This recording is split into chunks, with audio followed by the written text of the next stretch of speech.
lamantins en 2 minutes top chrono. Pour commencer, les lamantins sont des mammifères marins qui vivent principalement dans les eaux peu profondes et chaudes des côtes de l'Amérique du Nord et du Sud, de l'Afrique et de l'Asie.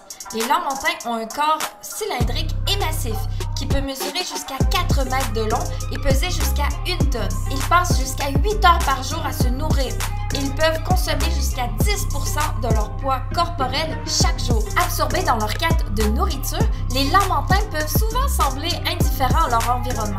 Mais ils sont en fait des créatures sociales qui aiment interagir avec d'autres lamantins. Les mères, en particulier, sont très protectrices envers leurs petits, les gardant à proximité et les allaitant jusqu'à 2 ans. Les lamantins ont également une longue durée de vie, pouvant vivre jusqu'à 60 ans dans la nature.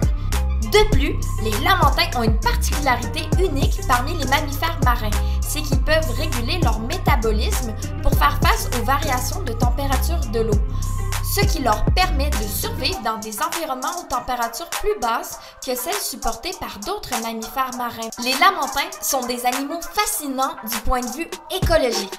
Les lamantins se nourrissent principalement de plantes aquatiques et en mangeant ces plantes, ils contribuent à maintenir un équilibre entre les différentes espèces marines. En effet, en empêchant la croissance excessive des plantes aquatiques, ils permettent aux autres espèces marines de se développer et de se reproduire. Les lamantins sont une espèce en danger en raison de la chasse, de la perte de leur habitat naturel et des collisions avec les bateaux. Il est estimé qu'il ne reste plus que 13 000 lamantins dans le monde. Malheureusement, leur croissance lente et leur faible taux de reproduction rendent les populations très vulnérables aux menaces extérieures. Pour cette raison, il est essentiel que nous prenions des mesures pour protéger les lamantins et leur habitat, si nous voulons préserver cette espèce pour les générations futures. Si tu as aimé ma vidéo, abonne-toi!